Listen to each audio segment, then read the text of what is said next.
Three, two, one. What's happening, guys? This is Logan Robinson from Here the Spear, presented to you by NoGameDay.com. We're here live on a wonderful, fantastic Wednesday evening, and Florida State is deep now, for the most part, into spring camp. The pads are on. This is the most fun to talk about as we get closer into the trenches, and that's where it means the most. And seeing these guys walk into practice like DJ Lundy, you look at DJU walking in, some of these guys just look different. Keandre Jones, Richie Leonard there, those two guys on the front offensive line with that group. These guys look absolutely ginormous. So looking forward to picking Dustin Lewis's brain on that. We've got quite a bit to talk about this evening, along with some scoop from practice. We've also got some QB observations. We're going to talk some injury updates from Mike Norvell, a pivotal player, to one that we probably need to note on with this whole position group as a whole, something that we're going to discuss could be concerning heading into that 2024 season. We're going to talk pro day, as Dustin was there on site for that. Florida State is going to hold its first scrimmage tomorrow night. We'll also be hearing from the coaching staff afterward, after that wraps up. So we'll have coverage for you guys over there at NoGameDay.com. So make sure you guys are tuned on over there. And then we're going to talk a little bit of the All-American Brick ceremony, where Jamie Robinson, Jared Verse, and James Rosenberry received their brick. And then we're going to finish it off with some basketball latest from our guy, VZ. Gentlemen, how are we doing? Dustin Lewis, our editor-in-chief at NoGameDay.com. And then down below is Austin VZ, our lead basketball writer. Gentlemen, how are we doing? Doing great. Good to be back. You know, a lot has happened since our last episode, obviously. 3 more practices, and the last 2 Saturday and last night. Florida State has went full pads for the first time, gearing up for the first scrimmage of the spring on Thursday evenings. I mean, yeah, the Seminoles have jumped right into it and are rolling right now. After tomorrow, I'll be about a third of the way through spring already. Yeah, and even though basketball season's over, we've seen 2 people transfer out. We've seen a high school player commit. We've got a visit coming this weekend. It's not slowing down. Nope. Sign me up. Let's keep it going. I mean, more the merrier. We got a lot of things happening on the field, football field, and over there for Leonard Hamilton. A lot of things happening. So make sure you guys are tuned in over there at NoGameDay.com. Before we get started, though, before we jump into some scoop, if you're new to YouTube or you've been here, you haven't hit the subscribe button, I highly suggest doing that. Go over there, hit the subscribe button. There should be a little bell there as well. If you click that, it allows you to grab notifications every time we release a new live video like this, or while we're at practices, the guys like Dustin and the rest of our guys on site are posting YouTube videos right after they wrap up there from their phones, giving you interviews from Mike Norvell along with some players. So make sure you guys subscribe so then you don't miss out on any of those episodes and also videos going up from you guys. But always, you can listen to this podcast on iTunes, Google Play, Spotify. If you're on the audio side, we're over there. So subscribe in case you just want to listen on your car or just at workouts at the gym. Might be a little bit easier than looking at us. I highly suggest not doing that while you're at the gym. It won't motivate you whatsoever. So, yeah, let's get started, gentlemen. We've got a handful of things to chat about. Scoop from practice. That's what everybody is here for, as we've got the pads on, like I was saying earlier. This is where things starting to get a little intense. Dustin, you and I were talking on the phone earlier this week, talking about some big hits getting laid down. First off, let's just talk big hits. Pads are on. Who's laying down the big hits? That's what people need to hear right off the bat. Who's laying down some big hits right now and setting the tone? Yeah, we've seen some big ones over the last couple of practices, and I think maybe the biggest so far this spring is you had DJ Lundy, all 240 pounds of muscle on him, just absolutely laying the wood on little Jalen Lucas, who, Oh, man. yeah, stands Poor about guy. 5'7", 180 or so, one of the smaller guys on the team. So that just wasn't very fair there. He kind of sent Lucas flying. We've seen Sean Murphy have a couple of big hits. Shaheem Brown put one on Destin Hill yesterday that had Hill, doing a little bit of a flip there on the ground, and he wasn't too happy about that one. So, I mean, yeah, the pads are on. The guys are flying around and hitting some, especially yesterday. The offense was getting the better of the defense a little bit, and some of those defenders weren't afraid to take that out on the opposition. That's messed up doing Jalen Lucas like that. But yeah, Shaheem got him too towards the end of practice as well. Jalen. But the thing is, like, they've got to hit him, because if not, he's going to go flying by him. I mean, this dude, we'll talk about him a little bit, but I mean, the speed there is legit. We've already Yeah, seen Lundy ahead. smack Jaden Daniels. Like, how is he going to do this to Lucas? It's just not fair. Give him a little bit of a break. Oh, no, that's mean. That's mean. And that, well, you know what? He's now going to know not to get near Lundy whenever he's going off in the flat, wherever that he's headed. He's going to keep an eye on him. But, you know, it doesn't seem like he's scared of him, though. And he got right back up, too, which is good. You know, just going off the last couple of practices, because there has been a few now since we last recorded on Wednesday of last week. What to you has kind of started to become a theme here overall with these practices going on and some guys being vocal? Because I think it's easy for some of these guys, leaders, like Mike Norvell called out a few guys at the press conference who he thinks are going to be some leaders heading into this 2024 season. But, you know, now it's been a few practices, the pads are on. Who are some guys that are, you know, standing out, but also to some vocal leaders?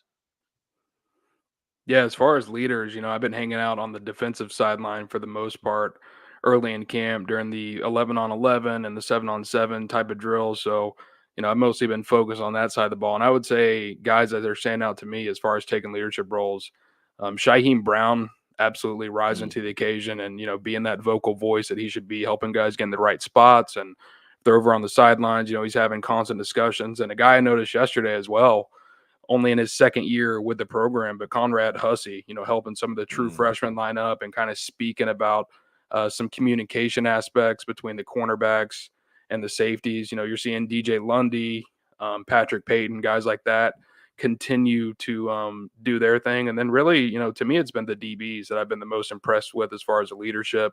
You know, AZ Thomas, not afraid to get in there and speak. And you know, obviously Fintrell, he's more of a guy that leads by example, but, you know, a little bit vocal as well. So, you know, some guys stepping up on that side of the ball. And then you go over to the offense. You know, I think DJ and Brock are probably the two biggest leaders so far. You constantly see Malik Benson talking to his teammates and the offensive line as a whole. You know, obviously some guys that have played a lot of football in that room, some guys that have played multiple years here at Florida State. You know, Darius Washington, Maurice Smith, Jeremiah Byers. I've been really impressed with the way that they've approached these practices. I feel like DJ is more of the quiet type. So how is he kind of leading there? If we can jump in on him a little bit more. Yeah, I mean, you just see him, you know, after plays, running up to his receivers and kind of talking things over. You know, there have been some times where things get a little bit out of hand at practice between the offense and defense, and he's always the guy going out there to get in the mix and kind of, you know, get things calm and back under control. So just a veteran guy coming into Florida State his first couple of practices. You know, I like the way that he's carrying himself so far. We were just talking about it a little bit, and I've got the practice observations here. Um, but what are you seeing out of a true freshman in that quarterback room with Luke Kromenhoek? You know, we see the ability. We saw what he was doing in high school as well, and you could tell what Tony Tokars and Mike Norvell, they were heavily recruiting after him. But what have you seen from him? Is he starting to kind of just get you know, it's still on the college level. This is his first spring, so and we're not going to do any kind of grading here, but for feeling a little bit more comfortable. Are you seeing that step by step in some of these practices for him? Yeah, I think you're really seeing him grow by the practice, which I mean is exactly what you want to see out of a true freshman who's really getting his first taste of the college level. And, you know, obviously he's behind DJ, who's played a ton of football at the college level, and Brock, who already has a year in the system at Florida State under his belt. But he's growing by the day. You know, there's definitely some ups and downs. You know, you really see that arm talent at some points. You know, yesterday he had a throw out to Jalen Brown, a deep ball on one-on-ones that went about 55, 60 yards, and was in a good position for Brown to go up and make a play over a defensive back deep down the field. And, you know, he was able to hit Camden Fryer on a nice little out route towards the sideline. Good time in there. But then there are some, you know, where he's still learning, you know, whereas it's a miscommunication with the receiver, or he's throwing the ball just a second too early or a second too late. But at the same time, I mean, you really see some of those promising traits. And I think he's taken to that coaching from Tony Tokars, really going out there and challenging himself. You know, we've gotten to speak with him a lot over the last couple of years, and have gotten some real insight into his personality and his mentality. And it feels like he's engaged. He's competing, and I mean, he's really doing the best that he can. And, you know, just excited to see what he can do these next 10 practices. I feel like there's so much excitement out of this wide receiver room, and it's showing pretty early on in this camp for how much talent. Like when we were previewing it before we got here, this wide receiver room is super stacked, and you're just wondering if some of these guys, these second year guys, can come in and jump and fight for that playing time. Honestly, fight for starting spots. And I want to bring up a few of these guys that you've talked about in these reports we've talked over on the phone. But Destin Hill, Hakeem Williams, you said that Destin Hill might be the most consistent wide receiver on the field right now in spring camp for Florida State football. Uh, I know people want to hear too about Hakeem Williams as well, someone that has reshaped his body, someone a whole 180 from where we saw him last spring. Yeah, as far as Destin, I think him and Malik Benson, maybe even you can kind of throw Ja'Kai Douglas into that mix. Those three guys are probably been the most consistent as far as making plays so far through these practices. It feels like every practice, Destin's able to get one or two deep balls behind the defenders, whether that's in one-on-ones or 7-on-7s, and you're starting to see him get a little bit more involved in the intermediate stuff as well, and just adding some more complete route running to his game, and really it's the deep ball threat, because I think with his speed and his athleticism coupled with the way that DJ is really able to put that ball out there sometimes, it's a really good combination. And I think you can say the same kind of things about Malik Benson. I mean, an athlete, someone with a ton of speed, someone who's made some really big catches so far in spring camp. And, we talked about him on the last podcast a fair bit, but I mean, so far he has definitely lived up to the hype. And then Hakeem, a bigger body than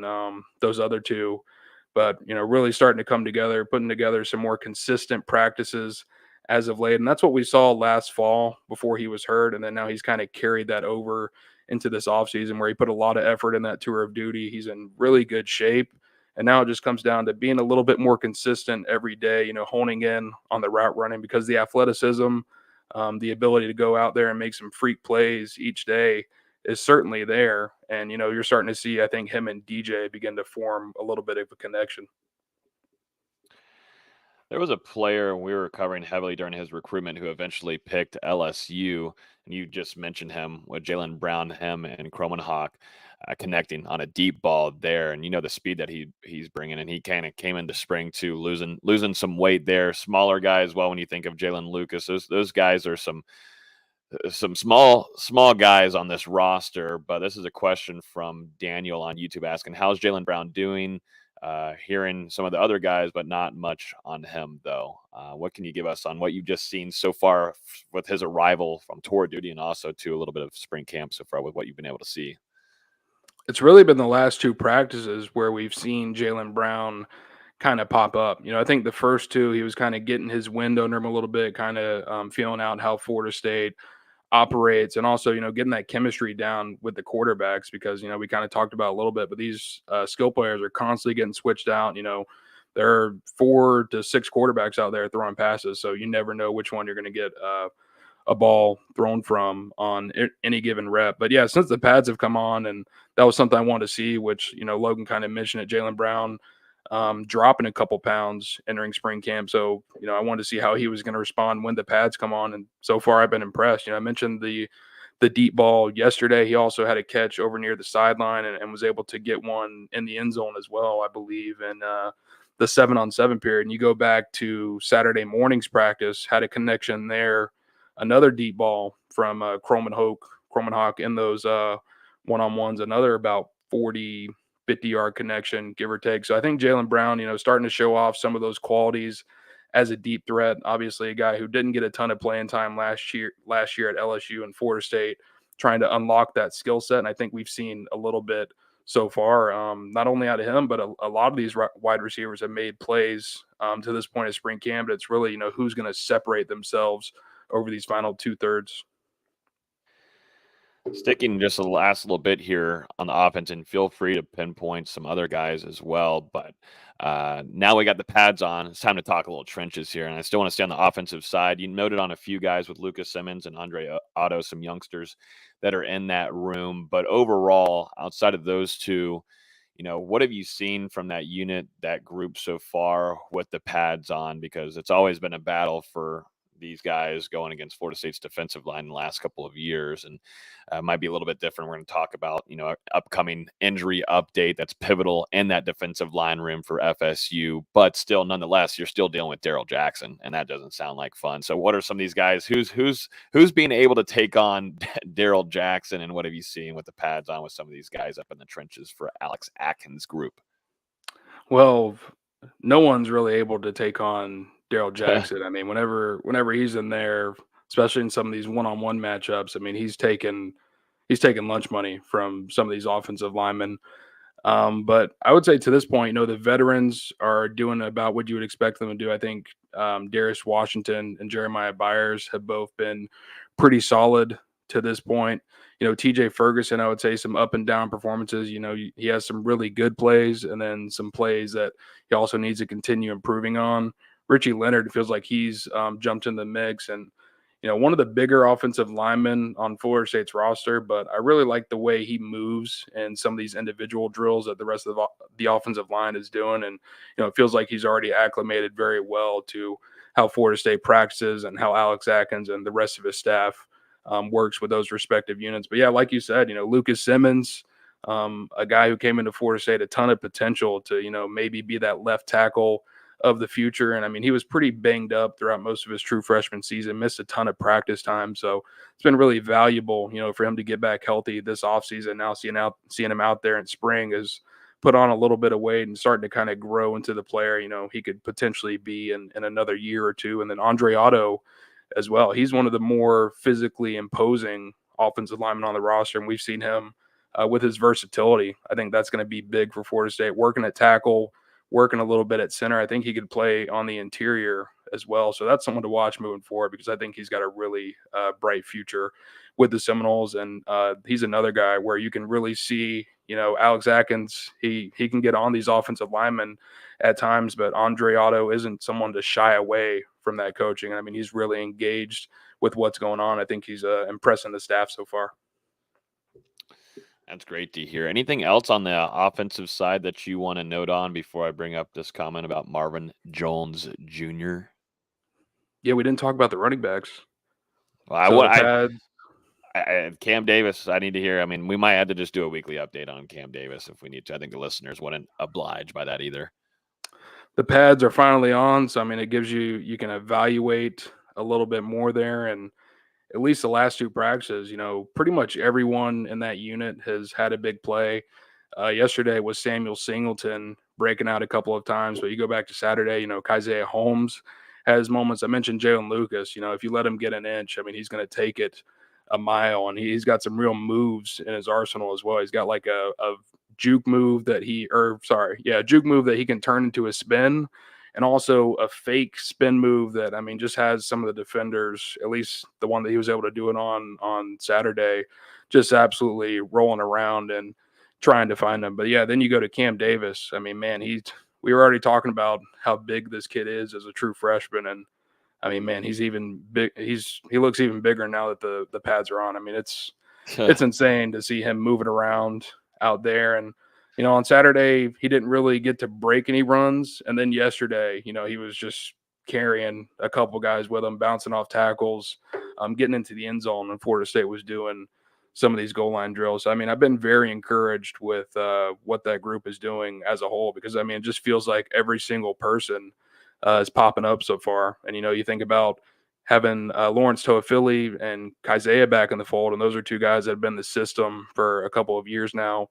Roy Dell was very productive at Alabama, and it feels like Florida State knows what they're going to get out of him. And then if you're able to have Jalen Lucas, Samuel Singleton, and Cam Davis continuing to pop up like this, running back room is deep, man. Yeah, I think people should not forget about Samuel Singleton. I don't think that should be a good idea for anybody to kind of just forget Singleton. That's what Coach Yak has built. He's built to where this room is filled with all different kinds of talent, different ways to utilize and have different attributes with them, what that they bring. But so it's easy to kind of overlook some of these guys. But Samuel Singleton, just off the little bit that we kind of had from him last year, super fast, a really speedy guy, can go up and down the sideline, can juke you.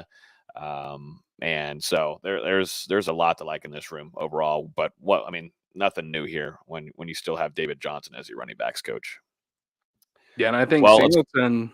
Sorry to cut you off, but I think Singleton might be the most consistent out of that room so far. So I mean, really making a good leap as he enters, going into his second year with the program, first spring because he didn't get to Florida State until last summer. So I mean, this is some valuable time for players across the roster to grow because Singleton might not necessarily be Florida State starting running back in 2024, but this time here where he can dominate during practices and have these big moments is only going to help him moving forward. That's great to hear. Question on here as we move over to the defensive side of the football, and someone that I've honestly been keeping a very close eye on, someone walking into practice looks really like looks good is Marvin Jones Jr., former Georgia defensive end, now Florida State Seminole, as we know his father, the legend, the best linebacker in college football, Shade Tree Jones. But now he's over here at Florida State, and now he's got the pads on. And as an edge rusher, this is where we really find out who's about that action. And it goes for the tackles as well. But what have you seen from Marvin Jones Jr.? To me, he's also kind of in that DJ realm. I just always think of these guys personality-wise. He seems more of a quiet type, different than what we've had previously with Jared Verse over there. And even Pat Payne, he's more of a lively guy, chirper, definitely when it comes onto the field whenever they're playing on Saturdays. But what kind of demeanor does Marvin Jones Jr. bring to kind of give a good rundown for FSU fans listening? And also, too, what have you seen from his play so far with the pads added on? I don't want to say reserved as far as his mentality, but just kind of calm, cool, collected, confident in himself, confident in what he's bringing to the field on each play. And we've seen him make some flashes at times. Actually yesterday going back to practice, and it's important to add some context here because things kind of started 11 on 11 down in the goal line red zone area, and the offense, I mean, absolutely dominated the opening portion. I think they scored 6 or 7 touchdowns during that period. And, the defense kind of responded throughout practice. And you got towards the end and they went back down and they did goal line red zone again. And, this time the defense kind of made their mark. And one of the big reasons was Marvin Jones Jr. Coming off the edge on one play, getting his hand on a pass, getting it deflected up into the air. And then Blake Nicholson was actually able to come down with it for an interception. And, we actually had our intern, Robert, out at practice, and he was watching the one-on-ones against the offensive line yesterday. And, I mean, he told me Marvin Jones Jr. put a nasty spin move on an offensive lineman to just win a rep before it had even really started. I mean, just a dominant rep over there. So we've seen it in flashes, and, hoping to see some more of that throughout camp. And, it's important to note Florida State, they do have a really talented defensive end room, a lot of guys, and they're competing alongside MJJ, obviously Pat Payton, Sione, Lolo Hia, and you can't forget about Byron Turner Jr., who has had some made some plays as of late these last 2 practices. Byron Turner Jr. is someone that we saw when bowl prep was happening last year make those strides, and really that kind of practices before that and some of the game week practices, but definitely in bowl prep, I thought that he was making some good strides for him once he was able to get fully healthy, which, Florida State adding in some experience and understanding the scheme the most, having Byron Turner make those next steps would be really pivotal for Coach JP and that defensive end group right there.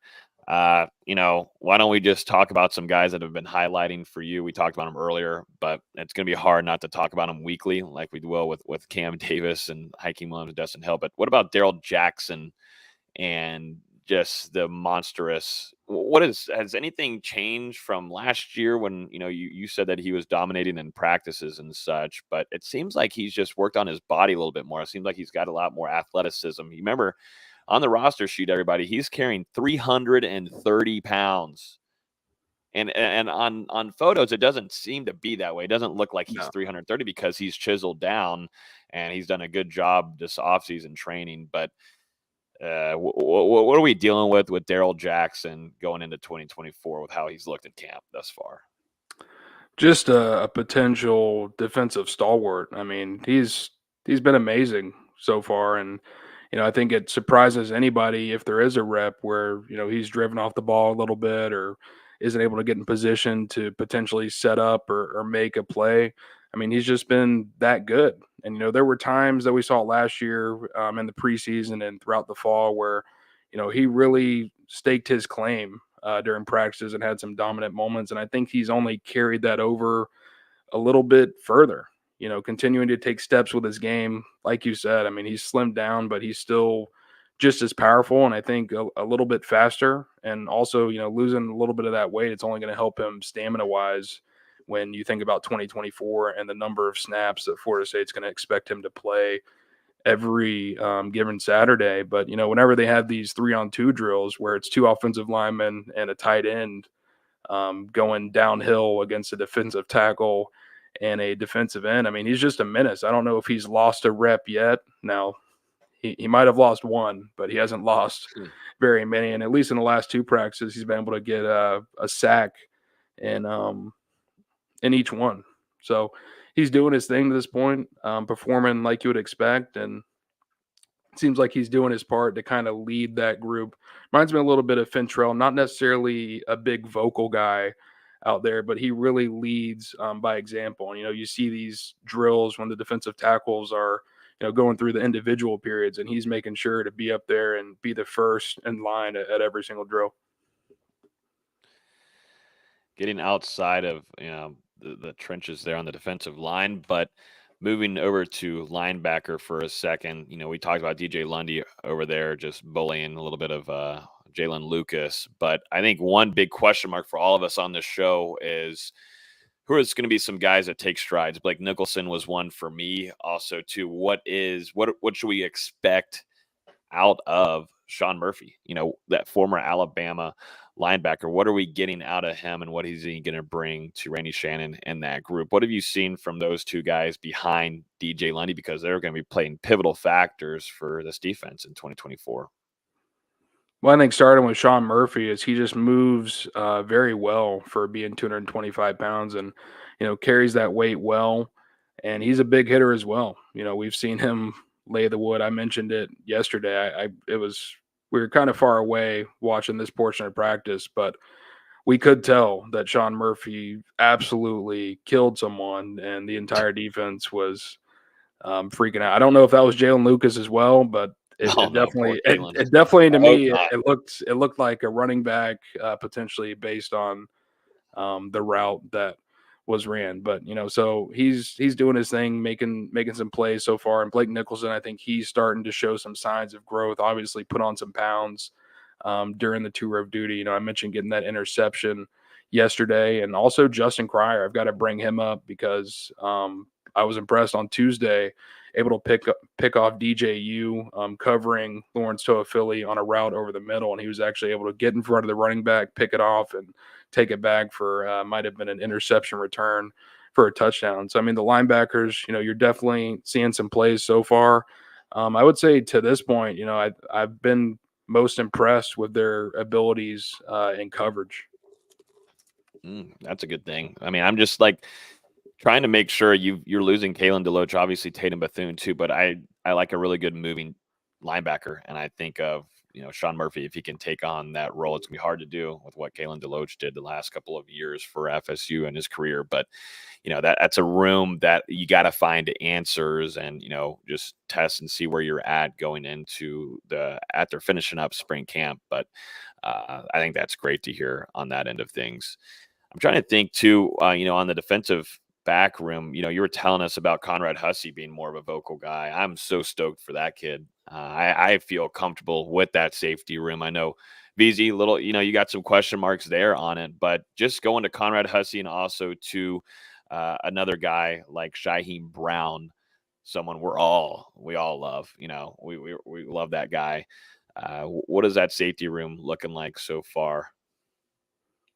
I've been impressed. Hussey looks like he's in fantastic shape physically, has made some really, really impressive strides with his body over the offseason, has kind of carried that now over into spring practice and, has made some plays so far. I mentioned him stepping up as a leader.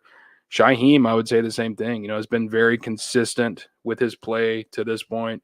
there are still some times where, maybe a shifty receiver is able to get a step on him in one-on-ones or something like that. But, so far a very good spring camp out of him. And another guy who has made some progress with his body. And, someone that I also need to bring up who is at least has impressed me through 4 practices is Ashlyn Barker, the former JUCO transfer. Put on some weight during tour of duty, and you're starting to see that kind of benefit him as far as coming downhill in the running game, and then also his improvement as a pass defender as well. And he was another guy actually able to pick off a pass during Tuesday's practice in the goal line, stuck with Landon Thomas on a route and picked off a pass near the sideline in the end zone, and then ran that thing back 100 yards or so. I'm not sure if he was touched, and Mike Norvell ran right alongside him there. But I think that's very encouraging for those guys to be making those plays. And I need to bring up Devontae Brown, the Miami transfer coming in, expected to contribute at safety for Florida State. He had a really big hit on Jarrell Powers during Saturday's practice very early on to kind of set the tone for the defense. Yeah, here's a good shot of Hussey right here. Obviously, has done a good job in the weight room with Coach Storms. Who doesn't if you're fully dialed in and you believe in the process there? But just to hear that he's turned into a vocal guy, that's kind of what Shyheim was too. Shyheim last year and even previously, he was a talking guy, but he's one that I think Conrad has just learned from. You go from Jamie, you go to Akeem Dent, and you go Shyheim, and then you go Conrad Hussey. That room is being led very nicely, and they've got some good guys continuing to do some work there under Coach Surtain. There's a question in here, too, from Jake. Could Hakeem Williams be wide receiver 1 for Florida State this upcoming season? And we were talking about these guys earlier. These second-year guys have a chance to be starters, but could they take on this role of being wide receiver 1? Because you look at Kentron, and honestly, haven't heard a lot about him in this camp so far. Darion Williamson, yeah, he's made some plays in there, but this is making some room for some of these youngsters to come in and fight with some players that have had playing time before. And then Kentron, was the king of the spring last year. Is he in danger of maybe not taking a starting spot, but taking a role of, hey, I'm wide receiver 1, whatever. Florida State shuffles out a lot of wide receivers week by week, but still, nonetheless, you kind of know what you had last year with Johnny Wilson and Keon Coleman. But could we see Hakeem Williams be that star and the wide receiver room to you guys in 2024? We'll see what happens. I don't want to say no, but I definitely think that there's a lot of work to be done if that's going to be the case. Obviously, there's a ton of guys in this wide receiver room who could rise to the occasion. And, Hakeem has had some very promising flashes so far, like we mentioned, started to grow more consistent and, obviously has the body of a former 5-star prospect. But there are a ton of guys on this roster. And I think that's what makes this wide receiver room so exciting, is that any one of these guys feasibly could step up on any given day. And, while, we're not hearing a ton out of Kentron necessarily early in spring camp, who knows what's going to happen during these final 2/3. Darion Williamson has been a solid veteran for Florida State throughout his career. And, I mentioned Ja'Kai Douglas as someone who right there, along with Destin Hill and Malik Benson, as being one of the best wide receivers on Florida State's roster so far this spring. And, a little bit of a smaller guy, but he's made some very impressive catches through 4 practices. So I don't want to write anything off. We're so early in this process, and, Florida State obviously going through a quarterback competition. We don't even know how that is going to necessarily shake out just yet. There are questions to be answered. I think it's possible, but let's see how things are feeling at the end of the spring. Who's been the most vocal in there? This is coming from our guy Terrell Thomas on YouTube, but who's been more vocal? If just going off videos from the last couple of months, it seems like Destin Hill's been talking a lot. But who has been kind of leading that room, honestly, after losing Keon and Johnny? I think as far as talking a lot, yeah, Destin Hill definitely leading in that department.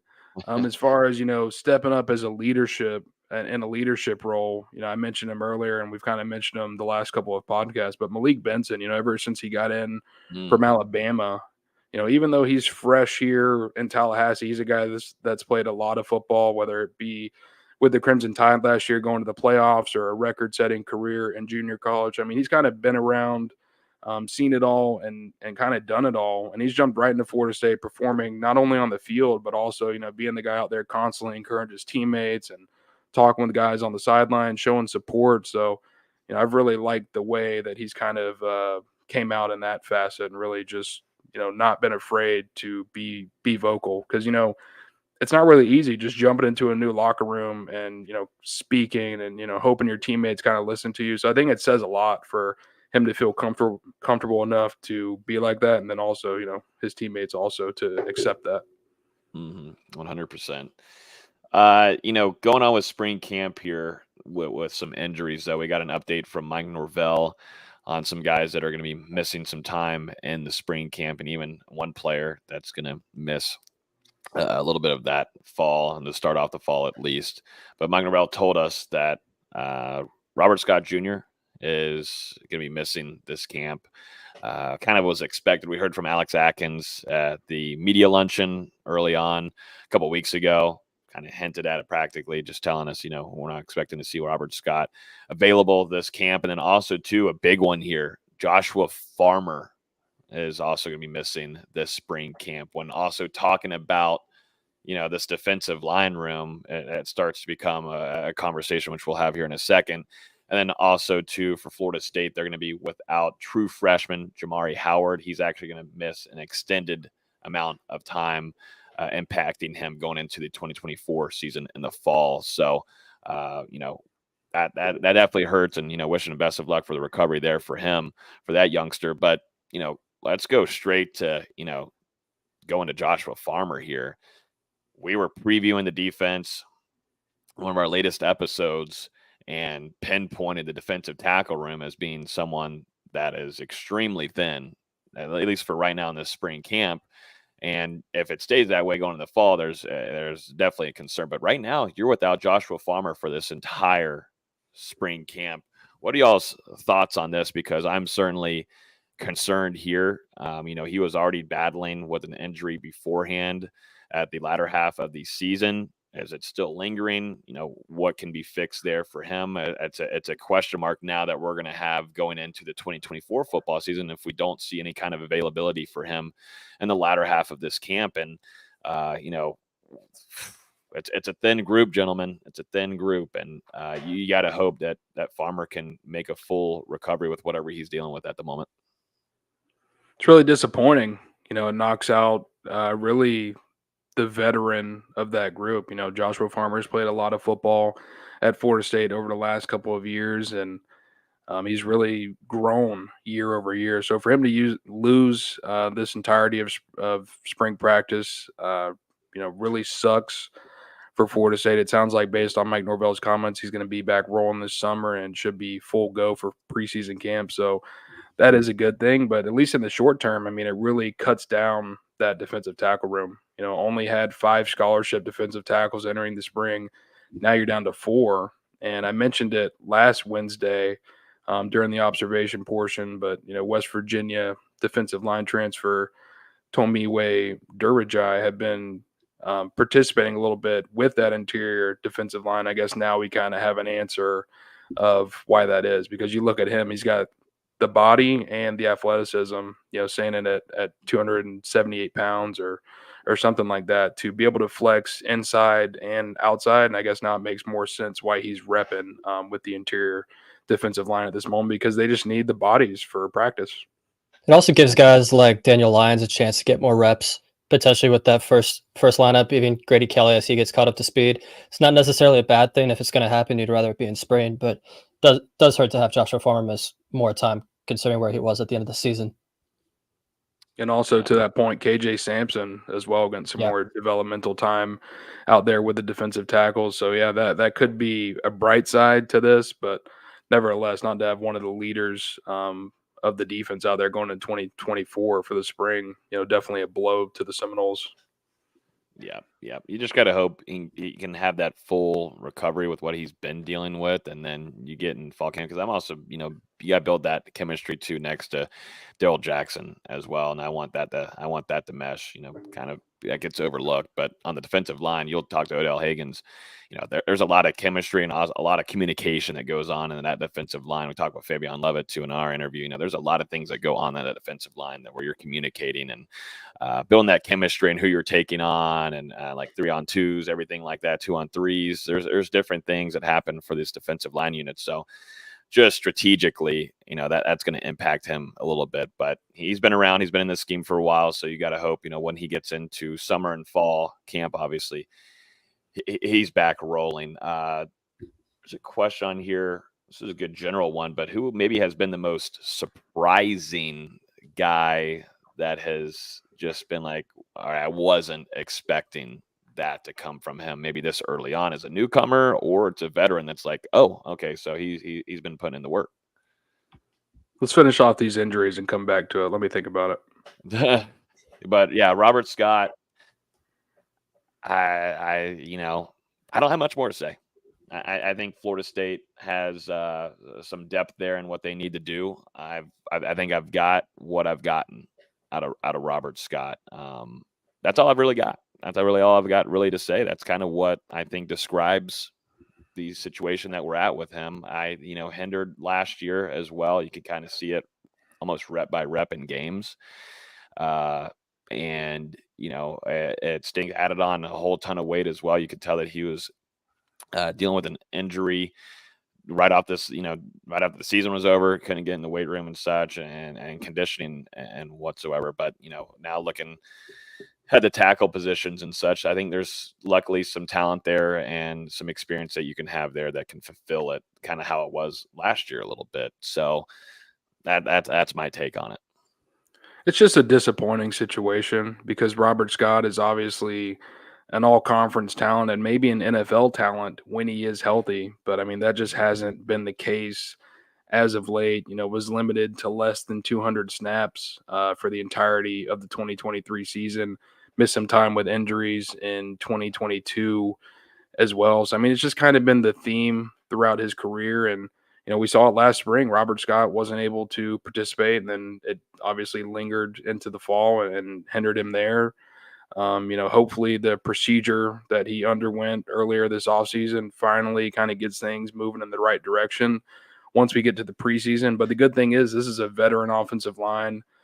Florida State does have a guy in Darius Washington who can step up at left tackle or at center or wherever else along the offensive line where he's needed. And they do have Jeremiah Byers coming back on that right side. So there's some experience there, but, also we saw last year, Darius Washington missed some time due to injuries himself. So health as a whole is extremely important for this offensive line. And, we also need to see through this spring, are there some guys in that tackle room who could potentially step up? And, I brought up Lucas Simmons and Andre Otto earlier, but, you've got to think about Jalen Early as well. And, he was a guy on Saturday who had some impressive moments. Mike Norvell actually complimented him for his work during 3-on-2s going against that really stout defensive line. And, he's someone who came into camp. We talked about it last Wednesday, maybe a little smaller than we would have liked to see. He looks like he's in really good shape for an offensive lineman. I think he still needs to add a little bit more weight back this summer before State hoping maybe he could step up and grow into that rotation.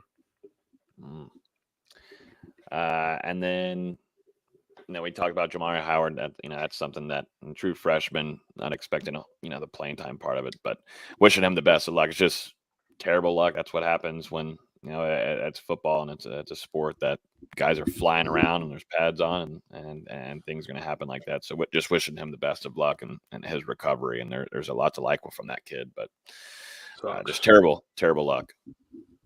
Yeah, really just puts him behind a little bit on the developmental track. Now that he's got to focus on rehabbing, and we'll see what exactly the injury is. But just based on the way that Mike Norvell was talking about it, sounds pretty significant. And I think at this point it'd be a safe bet to think that he probably redshirts the 2024 season, which he was probably going to do either way. But I would say early on through spring camp, he had shown up a little bit here and there, very competitive defensive back, kind of has that long and rangy frame that Florida State searches for in the defensive backfield. And, I actually had it down here on some of my practice notes, but in one-on-ones, he was able to stop Dustin Hill from catching a pass on 2 consecutive plays because he beat Dustin Hill in the first one. And Hill, we talked about him talking a little bit earlier in the show. Hill being the competitor that he is and with that fiery personality that he kind of plays with, he was like, no, line up again. And Howard beat him again. So, I mean, he had done a little bit, and just sucks to see a true freshman, a guy who just got here a couple months ago, starting off his college career, now to deal with a hindrance like that. I know it's annoying for him and everything. So just grind out that rehab and hopefully be back and get the full health, because he was impressing early. Real quick, we'll run through these really quickly. I know they really wanted you to name the most surprising player here, D-Lou, and someone better clip it, put up on Twitter, everything. I need to see it. But who do you think is the most surprising to you so far that maybe you didn't have high expectations on or wasn't expecting maybe so far in this camp? It's tough. If I had to pick one, I would probably go to Samuel Singleton in that running back room again, because he's just, and Logan, you mentioned earlier, he's maybe a name that you kind of forget about, whenever you're first looking at that room and seeing the talent, the experience there. But I mean, man, I've been really impressed with the way that he's attacked these practices so far. I mean, just consistently getting out there and making some big plays. So, I mean, that might be a guy to watch moving into the latter half, or, the second part of the spring here. 100%. Yeah, there's a good look at him.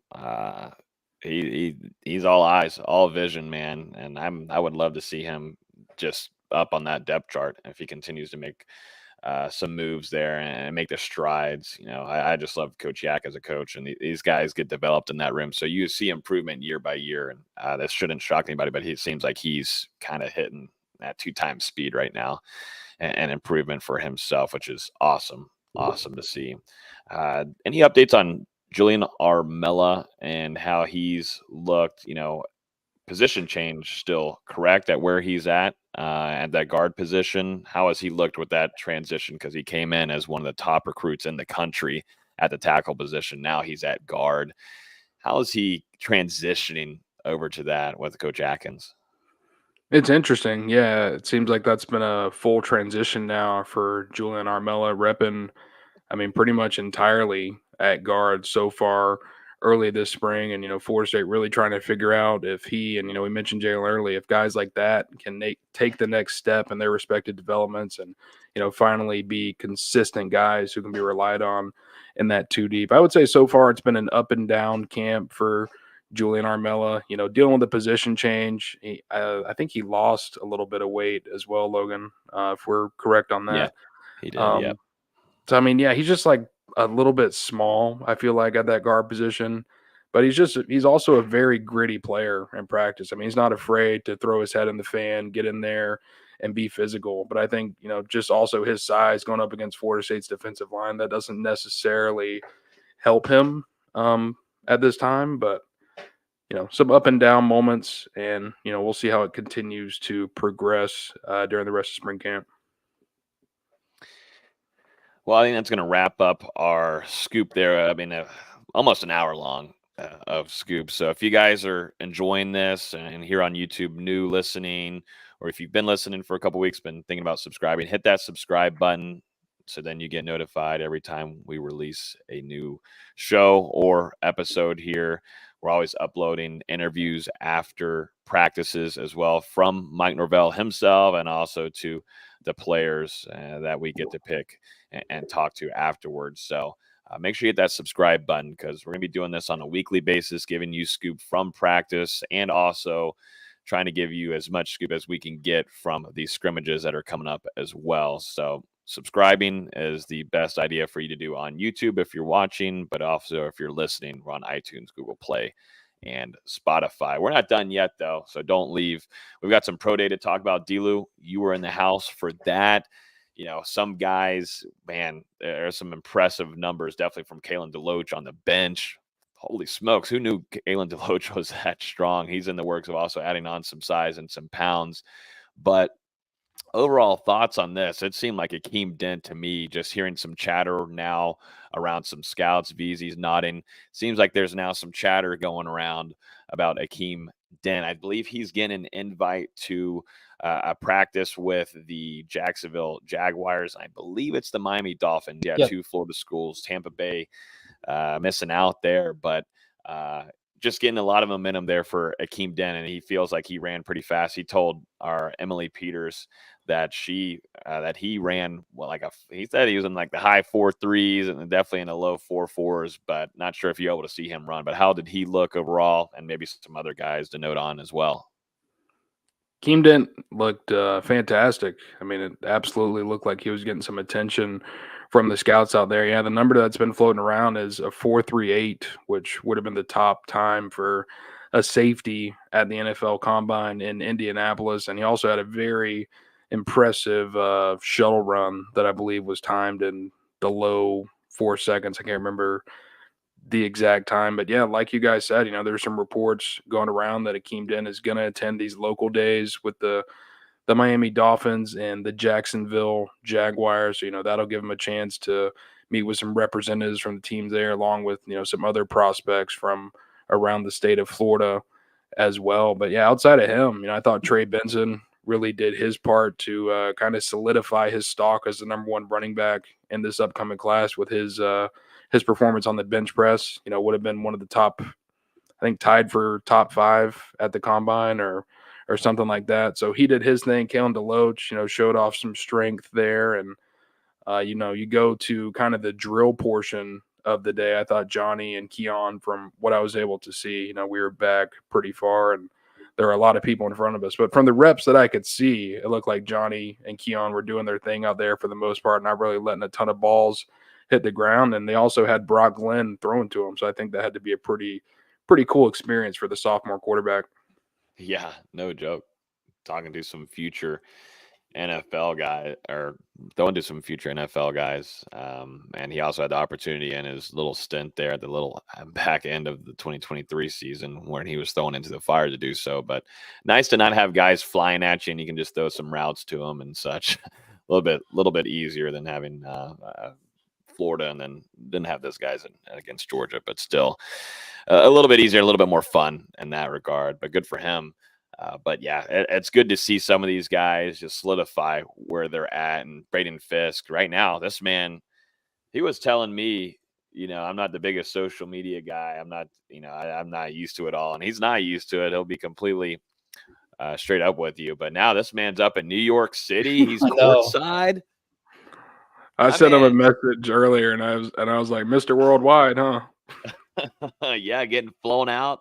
Aloe, the brand that's blowing up right now, the clothing brand. He's over there. They're flying him out, and he's over here doing some big interviews. Trey Benson also did an interview too over there on national broadcast.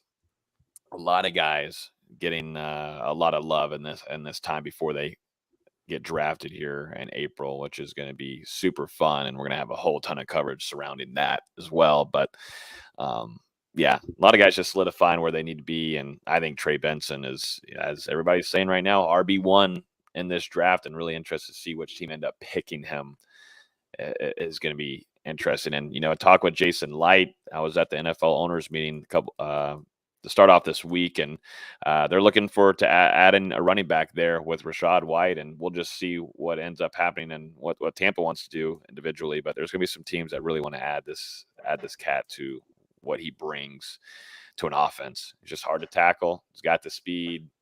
He can do a lot of things. Got the vision as well. Yeah, I think you're really looking at 10 plus former Florida State stars being selected in April, maybe even more. But I think 10 might be the safe number right now. It might be the under. Austin doesn't agree. I'm saying 9. 9's almost 10, buddy. I know. I'm saying 9 though. Here, let's keep moving on here, gentlemen. Just noting first scrimmage tomorrow night. To me, what I'm looking for from this team is number one. To me, is that quarterback room, specifically top two guys with DJ and Brock Lynn. I'm interested to see if Brock Lynn makes anything kind of interesting here. I think, we've heard some chatter. There's competition. DJ, this isn't a lockdown situation with him being the starter.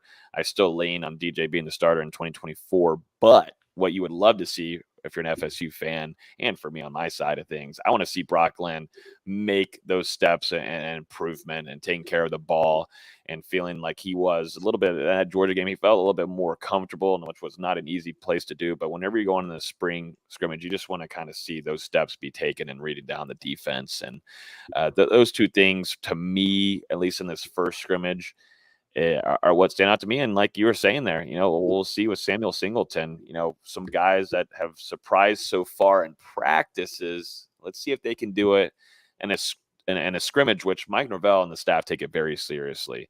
And do we know if that's being held in Doak, D-Lou? Should be. That's what it sounded like yesterday when Norvell was talking about they're going to go live in Doak Campbell Stadium. Okay. So yeah, so they take it. I mean, you're getting headset on, you're getting everything's, refs, everything. It's very game-like that Mike Norvell likes to run this along with the rest of the staff. So some of these guys maybe have made some flashes and practices one-on-ones and everything, but whenever you get down to when you're in a drive and who's going to make those bigger plays and who's going to take care of the ball is really going to be pivotal for some of these guys. But that's kind of what, at least going into the first scrimmage, I'm looking for, but I'm expecting for the defense to win the first scrimmage. That's been the theme for the last any college, actually, scrimmage on the first one as well. Yeah, I would kind of lean towards what you were saying. Can some of these guys we've seen impress in practice carry it over into the scrimmage? You think about the Samuel Singletons, the Jalen Lucases, Destin Hill, Malik Benson, Hakeem Williams. Can those guys continue to step it up? And on the defensive side as well, Sean Murphy, Marvin Jones Jr. going in their first scrimmages at Florida State, going to the defensive backfield. Earl Little Jr., who we didn't talk about a ton during this podcast, but had some real flashes dating back to last Thursday and on Saturday as well. Created turnovers in back-to-back practices. So, how are some of these newcomers going to step up in their first real competitive setting at Florida State? And, one thing I want to see, well, I guess here, because we're not really going to see it since this is closed to the media, but, I want to hear that this was a competitive scrimmage, maybe not necessarily that one side dominated the other, but that there were some really back and forth moments where, maybe the offense failed on this drive, but they responded later in the day and were able to score at another point. But, some back and forth moments and also just less turnovers overall. I feel like there have been maybe a little bit too many interceptions out of the quarterback unit through 4 practices, definitely more than, we saw at this point last spring. So I'd like to see them cut down on those a little bit as well. We had a brick ceremony. What? What does Austin want to see out of the first scrimmage? Yeah, what do you want to see out of that first scrimmage? Considering I can't see anything. Well, we I just want to see either, some of these. So. Yeah, true. I just want to see some of these freshmen show up and have some moments, even if they're not going to start or contribute or whatever. At least show some flashes to give themselves some confidence going throughout the summer and the rest of spring. Yeah. I would kill to be there. So I don't know if we can get a drone going. No, don't bring that up. We're gonna have an email. Don't even get it started. Probably tonight or tomorrow morning from SIDs. No, we won't be flying a drone around now, but we'll try to get some scoop for you guys and let you know and what we're hearing. But nonetheless, we'll hear from Mike Norvell. He's very transparent on what he sees and scrimmage too, but we'll try to get as much as we can for you guys on next Wednesday's show. Moving on, though, we had a brick ceremony. D-Lou, you were there. It was raining for the first bit, then it started to clear up. It seemed like a tiny bit, and there's some big names that were around the entire. It's been that way for the last week, but some big names to talk about here. Starting off with James Rosenberry, number one, D-Lou, one of your favorite players that's came through Florida State, long snapper, All-American. Congratulations to him. Got his brick ceremony along with Jared Verse. No shocker there. He had his brick ceremony along with 2 former Seminole, Jamie Robinson, former here the Spear alum as well, and Jared Verse here the Spear alum, too. Those two guys. Now we got to get James Rosenberry. I mean, D-Lou, what are we doing? What are we waiting on here? We got some work to do. And I'm supposedly that's my what do they call it? Like a I don't know about clone. They said is that Logan Robinson? They didn't say is that his clone. Yeah, they said is that him? It didn't look close. What'd you say? I said it didn't look close either. Oh, thank you. I thought you were about to say some silly shit. No. Okay. Nice guy. Nice guy. Yeah, I'm gonna bring that up. But D-Lou, you were there for that. How did that go? And give us the rundown, because also Warwick Dunn was there as well, speaking. One of the best, if not the best, to do it in Florida State's running back room. It was really cool. Warwick Dunn got up there, kind of addressed the crowd in attendance, gave a couple of short words and everything. And Mike Norvell went up there, spoke for a little bit. Last year, Michael Alford also spoke, but I think, he's still in the process of recovering from that procedure that he underwent a couple of weeks ago. So I don't believe that he was in attendance for the ceremony, but we got to hear a little bit from James, Jared, and Jamie, which 3 J's. That's pretty cool. But also seeing some highlights of those guys during their times at Florida State, having their families out there to be able to witness this moment. And, one of the more important things as well, this was legacy recruiting weekend for Florida State. So, I mean, they had some of their top prospects that they're pursuing in the 25 and 2026 classes on campus. And, I mean, those guys were all kind of put around the ceremony as well to kind of watch this moment take place. And, it's kind of like a thing like come to Florida State and leave your own legacy. It's basically what they're telling these recruits and them getting to watch the ceremony. But, I mean, yeah, Warwick Dunn, Ernie Sims, Rashad Green, Corey Fuller. Corey Fuller was there. Corey Sims. Obviously Ron Dugans and Odell already on that Florida State staff, but a lot of talented former players out there. Deshaun Corbin, Kier Thomas were both there as well. So, I mean, yeah, from Knowles back in the day to more recent, a lot of star talent in Tallahassee to watch this All-American brick ceremony take place. And, this was obviously that's something that Florida State began. They've been doing the bricks for a while, but as far as the ceremony like this, kind of began last year. Norvell welcoming back Jermaine Johnson at the same kind of time for his brick ceremony, and actually he was there on Saturday as well. So I should probably mention him. Damn. All right. Yeah, it was star-studded. It felt like with everybody there in attendance. This was messed up. I don't know what this was about. Well, what are we doing? I don't look like that, right? I don't. No. Not that James Rosenberry isn't as a good Take your hat dude, off. but he's an All-American. But my hair isn't gone, boys. My hair is still here. Why are you wearing a hat? It's It's a wig. It's a wig. Your hair's not even blonde either. That's the funny part. Yeah, I'm not even blonde. And the beards are not the same. Nah. He is an All-American, though. We can bring him on. We can ask him about it. He follows me on Twitter. I'll shoot the DM. We'll get it all set up. Be like, your brother wants you to come on. And brother, yeah, my brother. Okay, yeah. I'm worried that you'll be salivating once he gets on. You'll be like drooling that he's coming on here. So that's something. I just want some demonstrations. Like, snap that ball. Snap that ball. Also, too, here's Kier Thomas and Jamie Robinson. I need to hear YouTube's thoughts. We get Instagram's thoughts. We get Twitter's thoughts.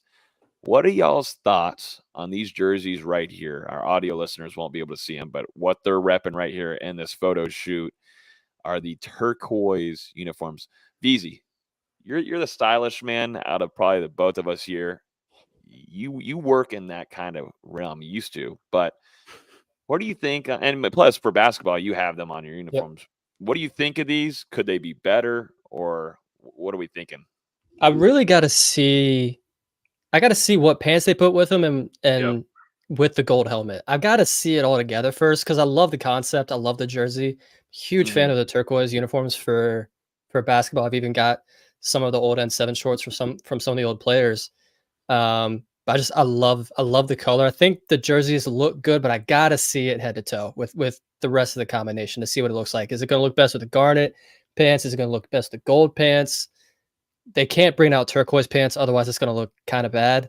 Because what makes the basketball uniforms work is the feather going down the side to kind of break the turquoise up, get some more color in there. But I like what I've seen so far. I agree. And what are the accessories looking like?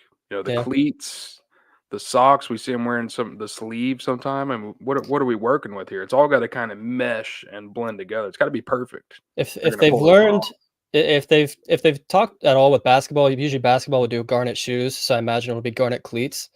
But who knows? We'll see. I doubt they talk to basketball. Yeah, I doubt that too. But you never know. I think they're clean. I think it is what it is, and it's obviously I think it's a different maybe age group thing on this, but to me, just seeing some of the recruits, I would imagine they would love to pop this on. And here's the deal. We're gonna see them on a uniform in a football game one day. That's just gonna happen. So just make sure you prepare for that. If you don't want to watch the game, you don't have to, but this is gonna be worn one day. So I'm about it, but yeah, you got to see what the combination goes with. A little white pants action with the gold helmet. Not white pants. No. I think so. No. That's the second worst option. No. I'm gonna bring up next. I'm gonna bring up some combinations. And I would like to call out the comments that of the people that say they hate it because turquoise isn't a Florida State color. As long as the Seminole tribe wants us to wear turquoise, we're gonna wear turquoise. Here we go. This is a really good concept here from K Camp. It just cannot be all turquoise. It can't be all turquoise. No, I don't think so. There's got to be some kind of color breakup. David's saying that there should be garnet pants, and he's saying garnet helmet. Don't we have that on there? Scroll through there. There's multiple. Yeah. Here we go. Let's see. So they were just changing the sleeve there, but here's the garnet pants. I kind of like the garnet pants, I think. But granted, this is just renderings and not on-field photos. Yeah, the lighting, it makes everything look better. I definitely want that more than gold pants. There's a white helmet with it. That's too much to me. I feel like we're just playing. Yeah, I'm out on that one. Well, I'm out on that. White sleeve, no. White helmet. Yeah, white sleeve, white helmet. No thanks. Just sticking there with that. Get past the white helmets. Yeah, get past the white helmet. That was it. That was the last one. Yep. Yeah, I kind of like it with the garnet accessories and garnet pants, but again, we've got to see it on the field and make sure the colors don't fade. Because if we go back to the pro combat uniforms, I thought they looked great in photos. Then you see it out on the field, and the sunshine kind of warped the color a little bit. So we got to see it on the field first. Yeah, David's right though. If they wear them, they better win, or we're never going to see them again. So uniforms do not matter to a team's performance. Please stop. To me, though, what I really need is a black glossy spear helmet. That's what I'm waiting on. And supposedly it's in the works. Supposedly it's been in the works, and we've had a delay on that. But some black glossy helmets done right, and with the all blacks, it would be delicious. I'm telling you. So we'll see what happens. To end off the show, though, let's talk some basketball. It's been actually pretty busy for them. Not saying that in March Madness, no, but it's been busy outside of that for Leonard Hamilton and Florida State basketball squad. Sorry, they've been busy. It's good for them. It's been busy, but they're just not in the tournament. But give us the latest on what's going on over there, VZ, for Leonard Hamilton and the squad.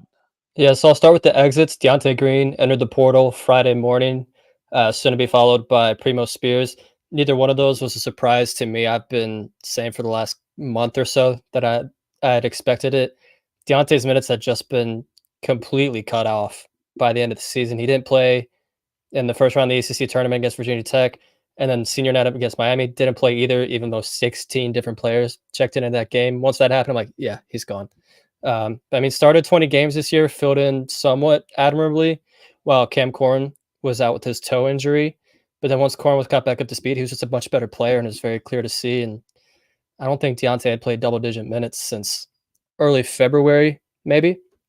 And then Primo, again, just is a very obvious candidate. He's now going to be on his 4th school in 4 years, and there's a reason he'll be on to his 4th school in 4 years. Just wasn't a good fit culturally with the team. Took some bad shots, shot under 40% from the field. If you look at their metrics, he had one of the worst offensive ratings, one of the worst offensive box plus minuses. And when you're there to provide offense, you can't be one of the worst on the team at offense. So not surprised at that. I am expecting at least one more name to enter the portal. I'm surprised it's taken this long. It's been almost a week since those other two entered. We'll see what happens, but I'm expecting at least one more, maybe even a couple more, but we'll see on that front. But then on a positive news, Daquan Davis, 4-star guard out of Overtime Elite, announced his commitment to Florida State Sunday night. Love this pickup. Florida State hasn't had a player like this ever, maybe, under Leonard Hamilton, as a shorter guard at 6 foot. He's listed at 6'1", 176. He's not that big. He's maybe 6 foot, 170. But man, is he explosive as a scorer. Can score from all 3 levels, can get to the basket. He's shooting 37% from 3 with overtime on plenty of attempts. In the overtime playoffs, he was averaging 22, 6, and 6. And he can just score from anywhere, can do it efficiently. He's a great passer. And the thing that surprises me about him is he's very physical defensively. He's not afraid to get in someone's face, not afraid to swipe at the ball and get steals. I think he's going to provide an instant offense off the bench for Florida State next season, despite being a freshman. It's something Florida State's desperately needed is a guard that can score in so many different fashions. You know, for the last really decade, it's been the bigger guards, and I'm not saying it's a bad thing, but the Trent Forrest, the Raekwon Evans, the Jalen Worleys, those bigger body guards that are there for defense and to create mismatches in the post. They haven't had a guy that can just get a bucket from anywhere since Xavier Tan Mays, but even X wasn't as quick or as athletic as I think Davis is. So really, really excited about this pickup. He's the second member of this 2024 class with AJ Swinton, who signed in November. There's also some rumblings that Alir Malouk, who committed for the 2025 class, there's some rumors he's reclassifying. I haven't been able to confirm it whatsoever on any level, so we'll see what happens there. And then lastly, I'm going through these kind of quick. They've got a transfer visit coming in this weekend. Florida Gulf Coast's Zach Anderson, who's just visiting George Mason on Wednesday, and then he's visiting Florida State starting the 29th, he told me. But I think this would be, at the very least, a very good depth pickup. All ASUN third team at FGCU this year, shot 46% from 3 and is in the 99th percentile in college basketball on catch and shoot opportunities. Florida State hasn't had someone like that can make people pay on those instances. He's played big time in big games. I went back and looked at some of their bigger games this year. 23 points against Stetson, who won that conference. 21-10 against FAU, who made the tournament. 19-7 at Indiana. He just has a knack for showing up in those big time games. And, you know, even if he's your 6th man off the bench next year with Davis, I think that's great. And he can even be a spot starter as a guy that's plenty experienced, over 100 games played, I believe 69 starts. Nice. But just a solid player. We'll see what happens on his visit this weekend. I did go more in depth of these on our basketball only podcast, Believe in FSU Basketball, if anyone's more interested in that. But just a little quick rundown. I think that's perfect. There's actually a lot going on, though, but that cat sounds like he's got a lot of experience, though, that he could bring. He's a Florida native, so even though he visited George Mason, you know, he went to Apopka High School from the Orlando area. I have a feeling he's going to want to stay in state if Florida State makes the right impression this weekend. Hell yeah, 100%. Yeah, I think that's going to wrap it up for this episode. We'll be back here live next Wednesday. Before you leave, though, hit the like button. I think we got close to 75, not too sure, but hit that like button, hit the subscribe button. I can't say it enough. So then you see all of our new episodes and everything. But if you're listening, if you're planning on listening on audio, you can listen on iTunes, Google Play, Spotify. Subscribe there too. But we're going to have a ton more content coming for you guys on Wednesday. We're also dealing with a lot of things, right? I got to bring this up real quick. I was at the NFL owners meeting. Crazy, awesome experience. Just being able to, just chop it up with some NFL coaches and such. But probably one of my favorite parts, though, is while I was eating, I'm just sitting down, eating some shrimp and some mac and cheese there. Who plops and just sits right in front of me is Vince friggin' Carter, NBA legend. And, I get up, shake his hand and everything, one of the friendliest guys there. And, he asked, who do you cover and everything? Told him, Bucks. We're here mainly for the Bucks, of course, but also for Florida State. And he said, "Oh, Florida State. I'm a shadow FSU fan. I'm a big FSU fan. And I've always been that way." And I was like wondering why. And, he brought up about his visit to FSU and who hosted him. And I was bringing up Charlie Ward, and he said, "You know what? That's the man himself who hosted me on my visit." And he started naming names of players there that were going to be playing in the season if he were to pick Florida State, who, what kind of squad he would have had. And he said, that was a really big school that he was planning on. He was that was one of the top schools that he was wanting to go play for. But really cool to just be able to chop it up with Vince and Vince Carter. And I thought that was a really cool moment. That's why I texted you, VZ, because I was pretty for you basketball guys, y'all would have like probably been like, what the living F? And I still was pinching myself, like, what's happening? Vince Carter's just right in front of me. His cousin Tracy McGrady almost ended up at Florida State too. T-Mac, there's pictures of him in recent years wearing FSU hats. They're both from the Daytona area, pretty sure they're both from the Daytona area. So what could have been in the late 90s for Florida State, instead T-Mac goes straight to the pro out of high school, and Vince Carter goes to UNC, where he absolutely loved it. I mean, there was all those rumors where he went back and got his degree, or not rumors, but a lot of people weren't happy that in the middle of the playoffs he went back to UNC to walk for graduation. Wow. But he loved his time at UNC. Played there with Antoine Jameson. Was a part of that really fun 1998 draft class with Jameson and Paul Pierce and Dirk. So two NBA legends that should have, could have went to Florida State, but oh well. Yep, it's wild. It's wild, but super extremely nice, and was more intrigued on what I was doing. I'm like, man, I don't even know how I got in here. I honestly don't know. But listen, I was surprised too when I saw the pictures. I'm like, what is Logan doing there? I have no idea. How we got in there. It was like 80% billionaires, NFL head coach. I mean, I had my guy Mike Tomlin right there next to me and chopping it up. I was chopping it up with Ryan Clark. One of my favorite now TV guys. He's killing it there with SVP. Shook hands with Ian Rappaport, Adam Schefter. Dave Canales, now with the Panthers head coach, was congratulating him, as we been covering him heavily with the Tampa Bay Buccaneers. Andy Reid, that was freaking awesome. He turned around and started smiling at me and River, probably because we're one of the youngest guys there, and we just talked about burgers, and there was just nothing better than talking burgers with Andy Reid. And both he and I on the same page. Mayo with ketchup mixed together is one of the best condiments you can have on a burger. And it's just cool to see these guys like Sean McVay and everybody just chop it up. And then you've got multi-billionaires that are all superficial and everything, but having some drinks and such. But yeah, I don't know how we got in there and everything, but super fun opportunity, and definitely going to try to make it from here on out to a lot more of these. But yeah, that's going to wrap it up for this week's episode. You're probably starting to see too, if you guys read a lot of our articles, our site is now back up. I wouldn't say it definitely not full strength, but we're now able to publish articles for you guys. So practice observations. I know a lot of you guys are looking for those. Articles will be going up for you guys. I think, Dustin, yeah, you already published the latest spring camp observations. So that's at NoleGameDay.com. There's a lot of stuff going on with SI right now, but I am happy to say that we are with SI.